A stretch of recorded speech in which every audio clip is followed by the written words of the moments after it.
and for some reason holding this pitchfork makes me want to say hee-haw. Or maybe it's yee-haw. Or yee-yee. I'm not sure which one to go with. Well, good morning. This is Matthew out at the Piney Woods Homestead. Welcome back to our homestead. Today we've got several things to do on this Labor Day. And yes, I realize it's Labor Day and we should be taking it easy.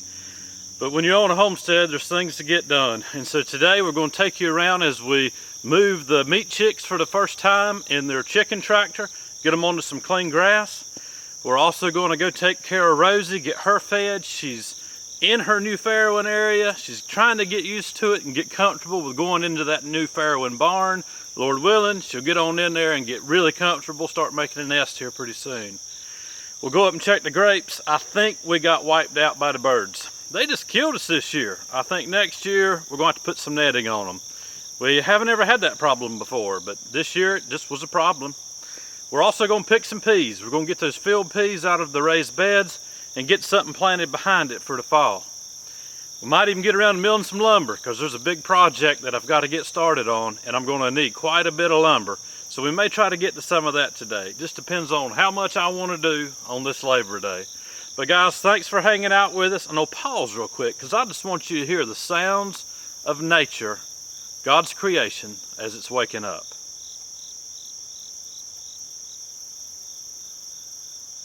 I don't know if y'all can hear that, but sun's coming up. I know you can't hear that. But we're hearing all the wildlife that's coming out this morning. Birds are starting to chirp. All kinds of crickets are making noise. It's got to be my deer just walked up through the woods over here. It's my favorite part of the day is morning. Anyways, guys, thanks for being here. Stick around. We'll see what we can get done.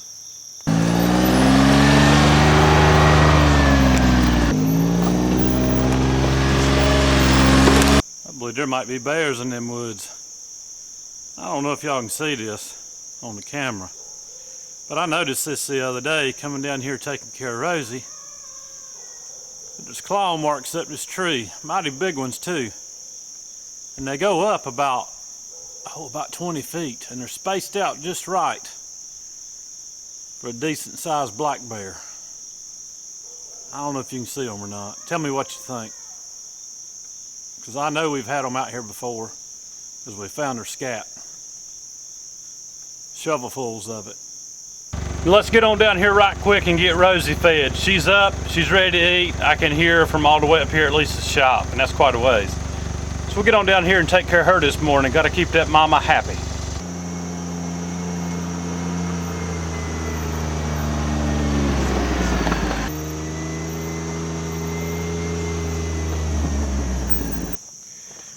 Now, the first thing we got to do before we give her this breakfast is make sure she ate supper.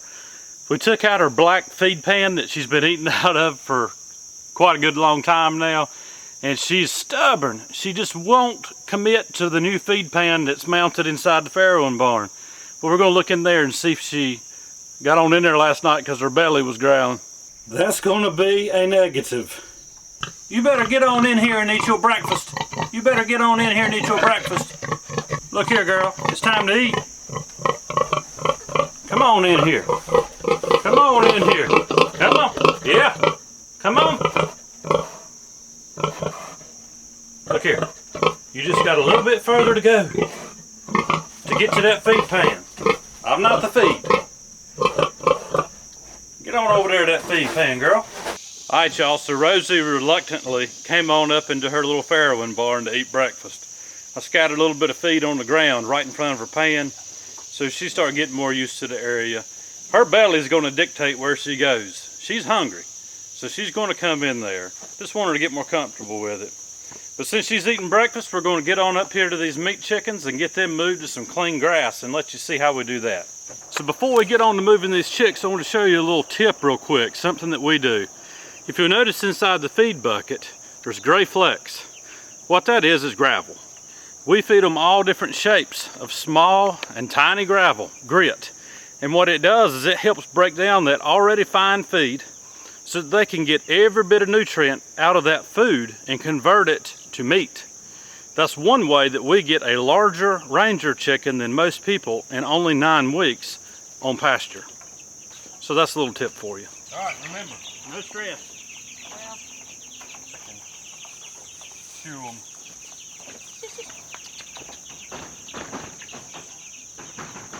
They're like, we like you. We're not going to be shooed by you.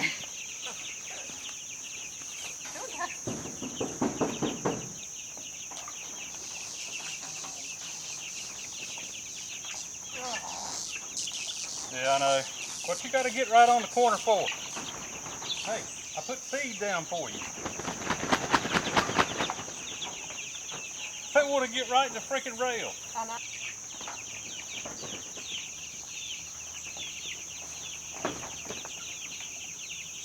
Oh my Lord.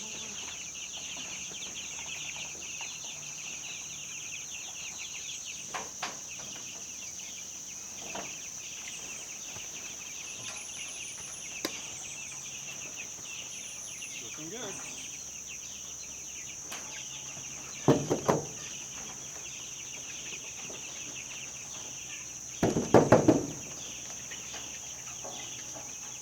Now guys, you'll notice right here behind where the tractor was, we let them stay on here for, I think it was 3 or 4 days. And I did that on purpose. Had a lot of weeds in that spot.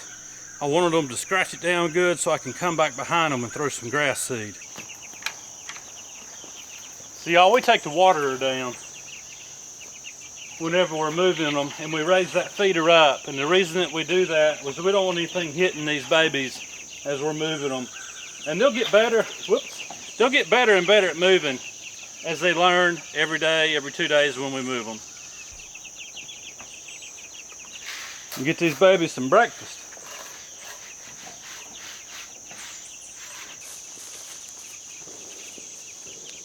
Turn it over the other way.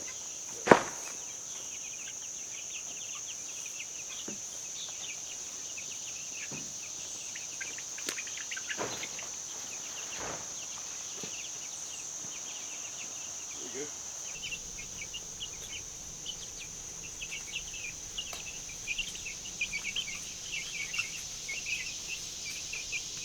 All right, the baby chicks are moved and they're nice and happy. We're gonna get on up here, see if we have any grapes at all. And then we're gonna get on to picking some field peas.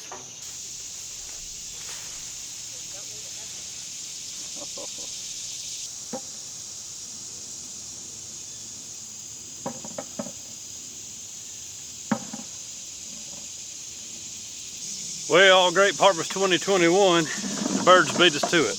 We were picking them before they were even ripe. So that's all right. At least we fed some birds. We'll get down here and see what else we can get done.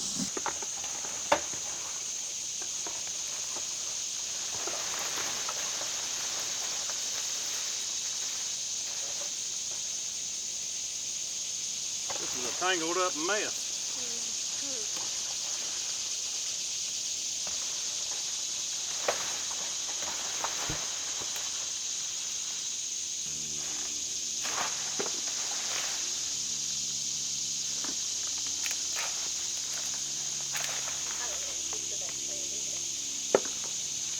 It is.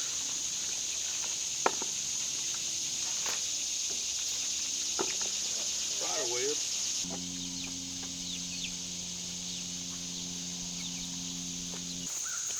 So if you're curious, this bed is about 5.5, 6 foot wide and about 11 foot long. It's a big bed. You can't really reach to the middle from the outside, but that's okay because we plant beans and stuff like that where we can actually get a foot in and work on it. We got all these field peas out of here. We'll come back and clean all this junk up, rake it up good, and we're gonna come back and plant some rutabagas. And guys, right there is what we got off of that one bed. About a peck bucket worth, maybe a little more. That don't seem like a lot, and we knew it wouldn't be a whole lot. Just a few for a few messes, but it kept something in our beds instead of leaving them dormant. Get all this trash pulled down to one end here. And you can fill in the cracks and pull out some of it. Now we have a nice, clean, and pretty bed to come back in here and plant our rutabaga seeds. So y'all, normally I would just scatter these seed into the bed.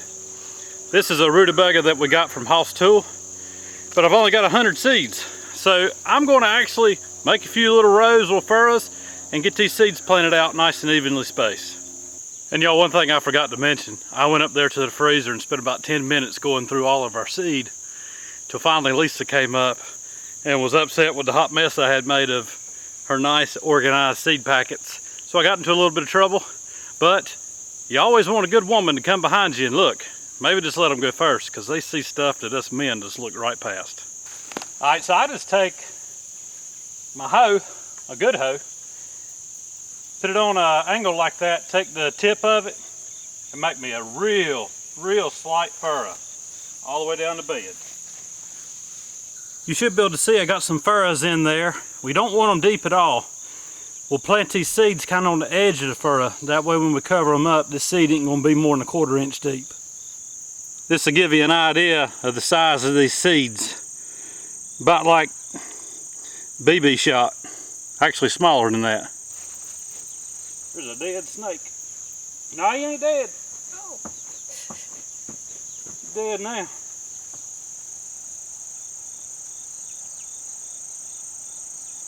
There, get these duckers planted. I sworn I don't even need a furrow.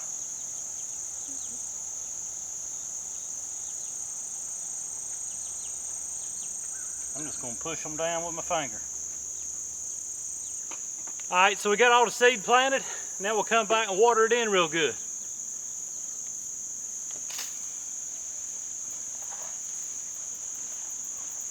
And go ahead and soak that bed down real good. That's going to help these seeds to go ahead and germinate and get on up. Alright y'all, so Lisa's working on bed number 2 of these Mississippi Purple Hulls. We're going to get these out of here because we want to get some lettuce seeds started. It's starting to cool off enough that we can grow a little lettuce. You're just going to pick them and then we'll pull the vines. Well, when I see them, I'm picking them because if not, they get pulled up and broke, pulling the vines out. Yeah. But this front right corner is where the fire ants are. So just tread lightly up here. Save these little tender ones if you see them. I am. So guys, one thing that happens to us this time of the year when it's starting to get dry in places is fire ants. And we'll get them in our raised beds because they're after that moisture. And they'll build a nest and they will light you up if you get into them. So we take this diatomaceous earth like we use in the chicken coop and we just soak it down with diatomaceous before we plant something new. That helps to deter them. They're hard to get rid of without using some type of chemical, but we try our best to keep any chemicals out of our food. Die, you rascals.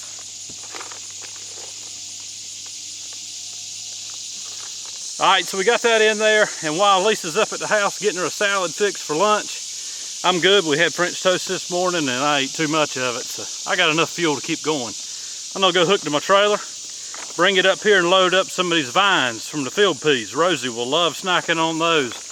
And it ain't like soybeans. You ain't got to roast these. You can give them whole field peas if you want to.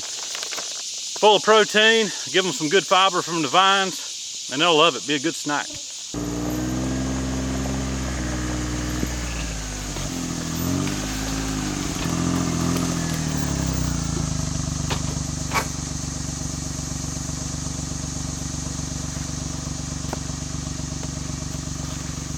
Y'all, it's decided to start raining a little bit.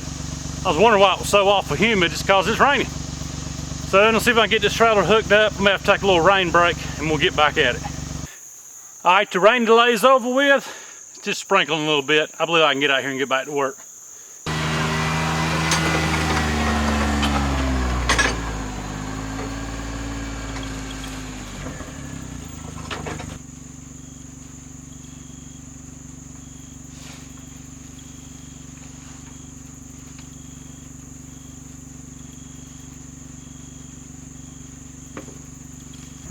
Now there's your whole tobacco trailer full of vines off of these 2 beds, Mississippi Purple Hulls. Gonna give Rosie a little treat. I ain't gonna give them all to her, but we'll give her a few. Throw the rest of them out in the woods.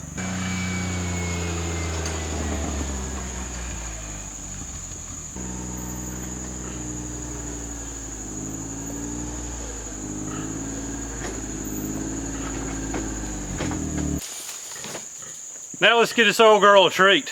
And for some reason, holding this pitchfork makes me want to say hee-haw. Or maybe it's yee-haw. Or yee-yee. I'm not sure which one to go with. Alright, girl. Treat time. I'm a coming. If these vines don't tangle me up. Look here. There you go. There's your little treat.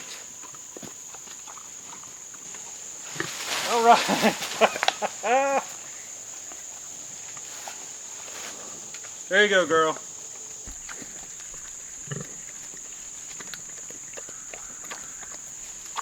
So guys, thanks for spending just a little bit of time with us today at the Piney Woods Homestead. We love growing our own food, we love raising animals, and we love doing it in the heart of the Uwharrie Mountains. Check back with us 3 times a week. We're putting out videos showing you how we do it here on our homestead. I hope that we're a blessing to you, and guys, have a great week. We'll see you on the next video.